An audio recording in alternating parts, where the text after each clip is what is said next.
Hello friends, मैं doctor Jayshree Patel. Welcome back to my channel. तो दोस्तों, आज हम बात करेंगे डायबिटीज़ में हम क्या खा सकते हैं, क्या नहीं खा सकते, और हम डायबिटीज़ को किस तरह से कंट्रोल कर सकते हैं। तो डायबिटीज़ में हमारा शरीर का इंसुलिन काम कर रहा नहीं होता, तो हमारी बॉडी इंसुलिन रेजिस्टेंट हो जाती है। उसमें हमें कोई भी मीठी चीज़ नहीं खानी चाहिए। जो चीज़ हम मुंह में रखते हैं तो मुंह में ही यानी कि जीभ पर ही उसका मीठापन महसूस होता हो, ज़्यादा स्वीट हो, तो हमें ये चीज़ सभी बंद कर देनी चाहिए। कार्बोहाइड्रेट हमारी बॉडी में जाकर शुगर में कन्वर्ट हो जाता है और ये शुगर हमारे ब्लड में जाती है। और डायबिटीज़ और ब्लड शुगर एक दूसरे से जुड़े होते हैं। कुछ कार्बोहाइड्रेट ब्लड शुगर का लेवल बहुत ज़्यादा बढ़ा देता है और कुछ कार्बोहाइड्रेट थोड़ा कम बढ़ाता है, लेकिन बढ़ाता तो है। तो अगर हमें डायबिटीज़ कंट्रोल करना है या तो फिर डायबिटीज़ को भगाना है, तो कार्बोहाइड्रेट को हमें बंद करना चाहिए या कम मात्रा में लेना चाहिए। तो आज हम कार्बोहाइड्रेट के बारे में बारीकी से जानेंगे। तो हम जो फूड लेते हैं उनके दो कंपोनेंट होते हैं, एक है माइक्रोन्यूट्रिएंट और दूसरा है मैक्रोन्यूट्रिएंट। माइक्रोन्यूट्रिएंट में आता है विटामिन्स, मिनरल्स, एंजाइम्स और फाइबर्स। ये हमारे शरीर में शुगर का लेवल नहीं बढ़ाता। दूसरा है मैक्रोन्यूट्रिएंट, तो उसमें आता है फैट, प्रोटीन, वाटर और कार्बोहाइड्रेट। उसमें फैट, प्रोटीन और वाटर शुगर का लेवल नहीं बढ़ाता, लेकिन कौन बढ़ाता है? तो कार्बोहाइड्रेट। कार्बोहाइड्रेट ही है जो हमारे शरीर में ब्लड शुगर को बढ़ा देता है। तो उसका फॉर्मूला है C6H12O6। ये उसका बेसिक बिल्डिंग ब्लॉक है। तो उसे हम 4 हिस्सों में डिवाइड करेंगे: मोनोसेक्राइड, डाइसेक्राइड, ओलिगोसेक्राइड और पॉलीसेक्राइड। मोनोसेक्राइड यानी सिंगल शुगर मॉलिक्यूल, उसमें 3 आता है: ग्लूकोज, फ्रुक्टोज और गैलेक्टोज। ग्लूकोज जो होता है वो हमारे शरीर में शुगर का लेवल बहुत ज़्यादा बढ़ा देता है। फ्रुक्टोज आता है वो थोड़ा कम लेवल बढ़ाता है, और गैलेक्टोज है वो सबसे कम शुगर का लेवल बढ़ाता है। दूसरा आता है डाइसेक्राइड यानी डबल शुगर मॉलिक्यूल, यानी उसमें आधा ग्लूकोज होता है तो आधा फ्रुक्टोज होता है, या फिर आधा गैलेक्टोज होता है आधा फ्रुक्टोज होता है। हम जो चीनी लेते हैं उसमें आधा ग्लूकोज होता है और आधा फ्रुक्टोज होता है, जिसे हम सुक्रोज कहते हैं। हम दूध लेते हैं तो उसमें आधा फ्रुक्टोज होता है और आधा गैलेक्टोज होता है, तो दूध में हमसे गैलेक्टोज मिलता है। तो 100 ml दूध हम लेते हैं तो उसमें 1 चम्मच चीनी जितनी शुगर होती है वो नेचुरली ही होती है। भगवान ने नेचुरली दूध में इतनी स्वीटनेस रखी ही है। तो अगर आप 250-300 ml पर डे लेते हो तो 3 चम्मच शुगर आप ले ही लेते हो। तो अगर कोई पेशेंट कहते हैं कि मैं तो दूध भी फीका लेता हूँ बिना चीनी वाला, फिर भी मेरा शुगर लेवल हाई जाता है, तो उसका क्या कारण है? तो जो दूध में नेचुरल शुगर होती है, तो 300 ml दूध में 3 चम्मच जितनी शुगर होती है, तो वो हमारे शरीर में जाके शुगर का लेवल बढ़ा देता है। तीसरा आता है ओलिगो सेक्राइड, तो उसमें 3 से 10 तक के शुगर मॉलिक्यूल होते हैं।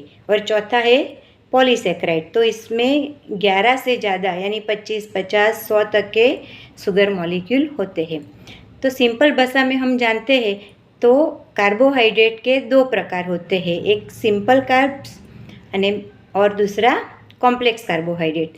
सिंपल कार्बोहाइड्रेट यानी बेड सोर्स ऑफ कार्बोहाइड्रेट, उसका मॉलिक्यूलर स्ट्रक्चर एकदम सिंपल होता है, तो वो हमारे शरीर में जाता है तो हमारा एंजाइम उसे जल्दी ब्रेक कर देता है, यानी जल्दी डाइजेस्ट कर देता है, तो वो हमारे शरीर में शुगर का लेवल बढ़ा देता है। उसमें फाइबर्स नहीं होता और वो हमारे शरीर में फैट में स्टोर हो जाता है। उसमें क्या आता है? तो चीनी है, गुड़ है, ice cream, cake, pastry, pasta, pizza, burger, cold drinks, ये सब फास्ट फूड आते हैं सिंपल कार्बोहाइड्रेट में। तो ये हमें हो सके उतना अवॉइड करना चाहिए। तो दूसरा आता है कॉम्प्लेक्स कार्बोहाइड्रेट यानी गुड सोर्स ऑफ कार्बोहाइड्रेट, तो उसका मॉलिक्यूलर स्ट्रक्चर थोड़ा सा कॉम्प्लेक्स होता है और उसमें नॉन ग्लाइसेमिक फाइबर्स होते हैं, तो वो हमारे शरीर में जाकर ज़्यादा देर तक टिकता है और फाइबर्स हमारे शरीर में लंबे समय तक रहने से हमें भूख ज़्यादा नहीं लगती और हमें लंबे समय तक एनर्जी रहती है और वो हमारे फैट में भी स्टोर नहीं होता। तो हमें कॉम्प्लेक्स कार्बोहाइड्रेट्स का यूज़ ज़्यादा करना चाहिए। तो आइए अब देखते हैं कि डायबिटीज़ में क्या खा सकते हैं और क्या नहीं खा सकते। तो सबसे पहला आता है चीनी और गुड़। उसमें 100% कार्बोहाइड्रेट होता है। शहद है, स्वीट्स है, उन सब में 100% कार्बोहाइड्रेट्स होता है। आइसक्रीम है, जेली है, cake, pastry, pasta, chocolate, burger, cold drinks, सभी फास्ट फूड में 100% कार्बोहाइड्रेट्स होता है, जो हमें खाने में अच्छा भी लगता है लेकिन हमारी शुगर बढ़ा देता है। तो डायबिटीज़ पेशेंट को ये खाना चाहिए नहीं। दूसरा आता है राइस और ब्राउन ब्रेड। उसमें भी 75 से 80% कार्बोहाइड्रेट होता है।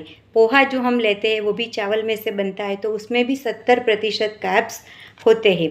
कॉर्नफ्लेक्स हम लेते हैं तो वो तो एकदम हल्का लगता है, लेकिन वो भी आटे में से बनता है, तो उसमें भी कार्बोहाइड्रेट 70-80% होता है। सभी प्रकार के ग्रेन्स यानी कि आटा, तो उसमें भी 70-80% कार्बोहाइड्रेट होता है, तो वो हमारे शरीर में शुगर का लेवल बढ़ा देता है। तो डायबिटिक पेशेंट को इनकी मात्रा कम रखनी चाहिए। सभी प्रकार की दालें यानी मूंग, मठ, चना, उड़द, राजमा, ये सब उनमें भी 50% कार्बोहाइड्रेट होता है, तो ये थोड़ी मात्रा में डायबिटिक पेशेंट खा सकते हैं। उसके बाद आता है घी और तेल, तो उसमें फैट होता है, कार्बोहाइड्रेट नहीं होता, तो डायबिटीज़ पेशेंट ये खा सकते हैं। लेकिन अगर साथ में उसको कोलेस्ट्रॉल का प्रॉब्लम हो और ओवरवेट हो तो ये दोनों चीज़ें भी कम ले तो उतना अच्छा होता है। उसके बाद आता है प्रोटीन, तो एग में से मिलता है, फिश, चिकन, मटन में से मिलता है। अगर आप नॉन वेजिटेरियन हो तो आप ये सब ले सकते हो, क्योंकि उसमें प्रोटीन है, कार्बोहाइड्रेट नहीं है, तो आपका शुगर लेवल नहीं बढ़ता। उसके बाद आता है वेजिटेबल्स, तो वो हम सब ले सकते हैं, क्योंकि उसमें 70-80% पानी होता है और 15-20% ही कार्बोहाइड्रेट होता है। सिवाय हरा मटर, तो उसमें स्टार्च और कार्बोहाइड्रेट दोनों होता है, तो हरा मटर हमें कम लेना चाहिए।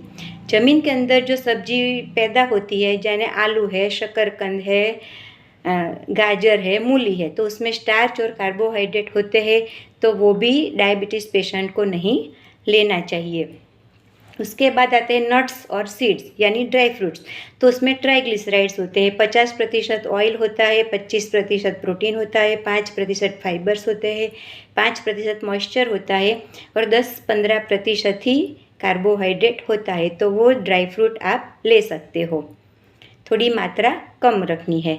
उसके बाद आते हैं फ्रूट्स, तो फ्रूट्स में भी 70% पानी होता है और बाकी का कार्ब्स होता है।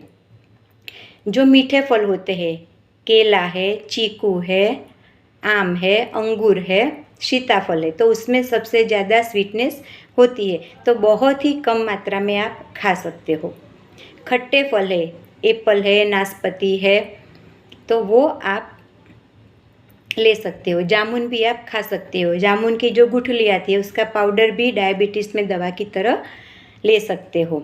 मसाले यानी स्पाइसेस, वो भी आप सब ले सकते हो।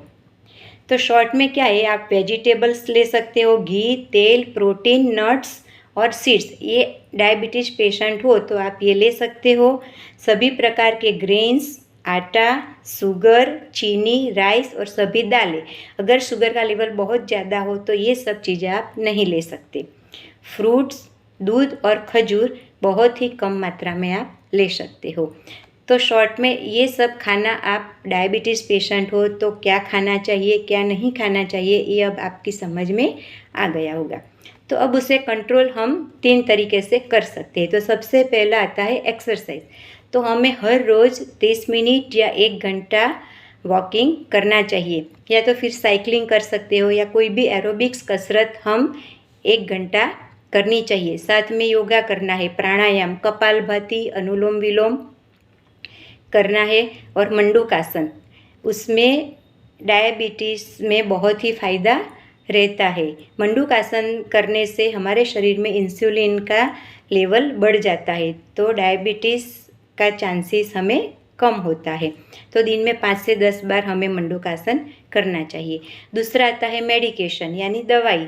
तो अगर आपका शुगर लेवल ज़्यादा है तो कोई भी डॉक्टर को कंसल्ट करना चाहिए और उसकी सलाह के अनुसार ही आप दवा लेनी चाहिए और अपना शुगर लेवल कंट्रोल रखना चाहिए।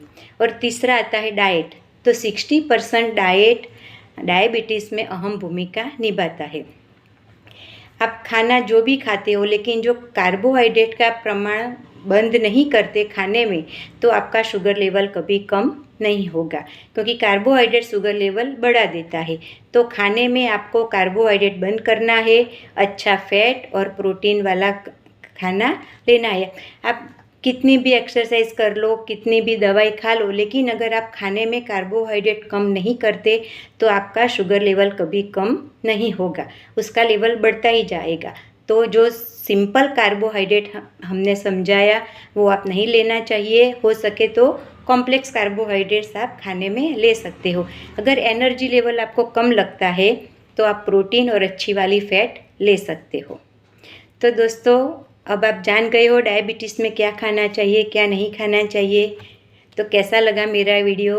अच्छा लगा हो तो अभी सभी दोस्तों और रिलेटिव्स के साथ शेयर कीजिए, ताकि वो भी जान सके कि डायबिटीज़ में हमें क्या क्या खाना चाहिए, क्या नहीं और क्या करना चाहिए। तो मिलते हैं अगले वीडियो में। तब तक stay healthy, stay happy, bye.